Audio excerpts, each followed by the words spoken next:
April is sneaking up on us again, and if you're not too busy playing, hating, or ignoring Assassin's Creed Shadows, there's a bunch more games looking for your time. From the re-released AAA to the free-to-play and the hidden gems along the way. I'm Adam, hello there. Here's the top gaming picks of April 2025.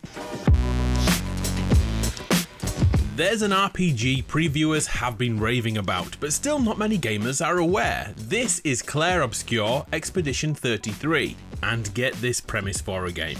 An eerie character named the Paintress every year paints a number, and anyone of that age in the entire world passes away, kinda like a Thanos snap into the ether. This has happened for lifetimes, and that number is gradually getting lower each year, so those with 1 year of life remaining set out on a voyage to stop the Paintress ever painting again. Pretty awesome setup, right? Gameplay is turn-based, kinda like a blend of Persona and the older Final Fantasy games, with its own ideas built on top. Timing is the key attribute as we parry attacks and return fire, and that's just the start as we have melee and ranged weapons to master, plus unique skills and stances to learn and countless buffs and upgrades to manage. Outside of combat, exploration is at the core with a blend of platforming and more generic world map traversal, with side quests and hidden missions to find. Definitely look out for reviews before release day on April 24th on PS5, Xbox and PC.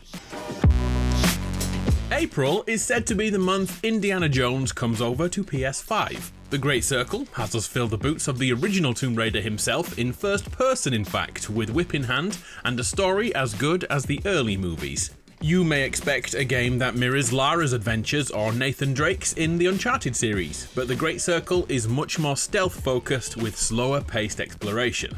When things go awry, melee is Indy's preferred choice by picking up everyday items and smashing them over the heads of anyone in his way. He's also world class with his fists, and that iconic whip can be used both in scraps and also for traversal. And of course there are firearms to use when stealth is no longer possible, all in keeping with the 1930s setting. Alongside methodical exploration, we have many puzzles to solve using the same logic as the movies, retaining their grandeur and unexpected moments. And all this is closely linked to the story, and that story stays front and center for the entire journey. Indiana Jones and the Great Circle is said to be excellent, averaging a smidge under 9 out of 10 scores from the pro reviewers. Oh, and there is also a PS5 Pro Enhanced version coming along too. As I'm writing this, we still haven't got a set date, but April 17th looks the most likely.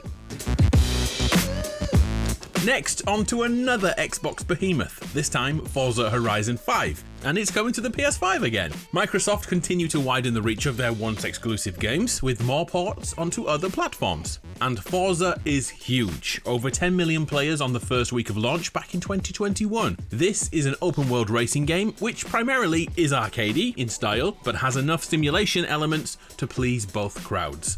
We are unleashed in Mexico to take part in open world events and races, unlocking new rides and custom parts constantly, as the entire world evolves around us. The attention to detail was lauded in reviews, for example with ultra unique vehicles having ultra unique and very missable animations to see. Forza Horizon 5 hits PS5, and yes, it has a PS5 Pro Enhanced version on April 29th. The theme of re-releasing older games continues now with Days Gone Remastered, and if you bought the OG game, you should know you can get an upgraded copy for just $10, £10, €10. Days Gone tells the story of an outlaw biker, Deacon St. John, in a world filled with zombie-like hordes, yet of course the real enemy here are the other humans that survive in this post-apocalyptic world. And let's be real for a moment, the original game was plagued by frame rate issues and glitches, which probably impacted the review scores, and the lackluster mission design also played its part in Days Gone receiving a 7 out of 10 review on average, and therefore no sequel. But times have changed, and work has continued, and fans still sing the game's praises. Could this be the second coming? The remastered version also brings graphical updates, new haptics for the DualSense controller, a new horde mode asks us to survive as long as possible with more zombies on screen than ever before, and a permadeath mode for you hardcore scary people. Days Gone Remastered hits the PS5 on April 25th alongside a DLC for the PC version.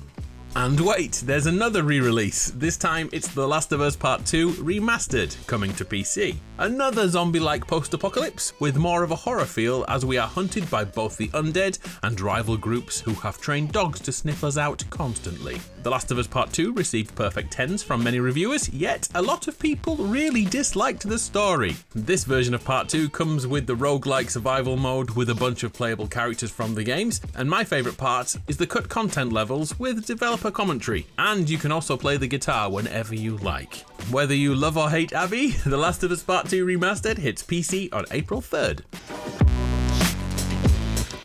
Okie dokie, over to the free-to-play games of the month, and I owe you an update on Fragpunk, because my kiss of death streak continued. The first-person team shooter with unique abilities with playing cards that change every game, from the ingenious to the ridiculous? Well, a few days before its release last month, the console version was indefinitely delayed. I'll keep you updated, but don't hold your breath on Fragpunk on PS5 and Xbox Series. It may be a long wait.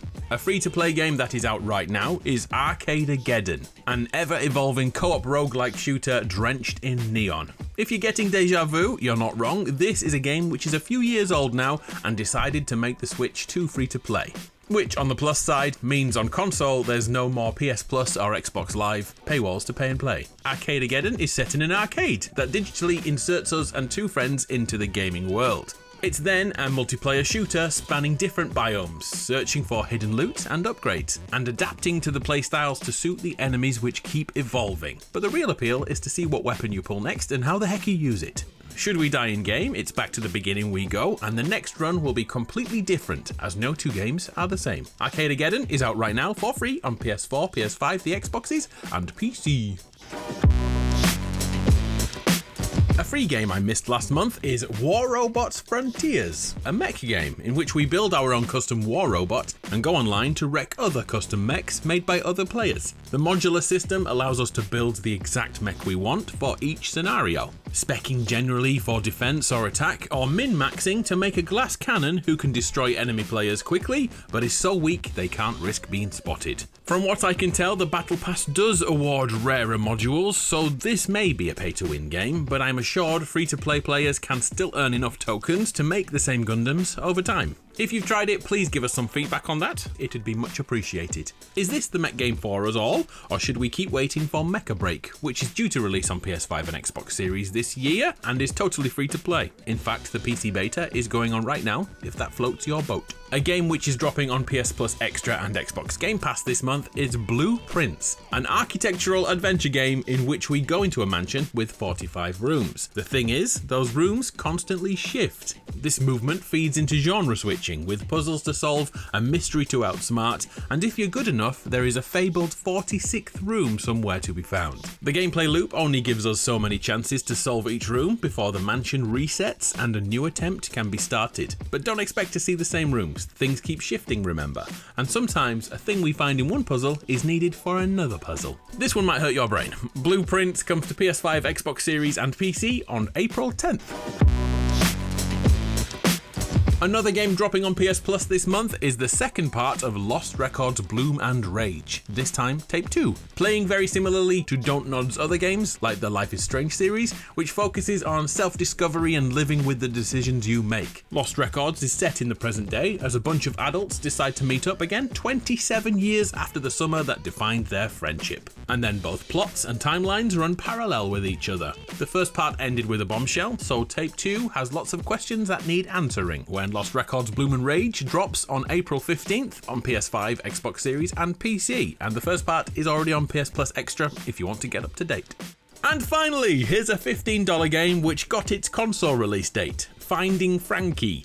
Get this, it's a parkour horror game in which we are pursued by brightly coloured mascots that remind me of Poppy's Playtime and FNAF. The story has us finding a secret invitation in a child's breakfast cereal to visit this place, kinda like a Willy Wonka moment, and suddenly we're in a deadly game that wouldn't look out of place in Squid Game. We must race two other contestants, avoiding obstacles and terrifying enemies in a soft play area. If done right, this could be the start of an unhealthy obsession with finding Frankie's backstory and lore. It hits PS5 and Xbox Series on April 15th.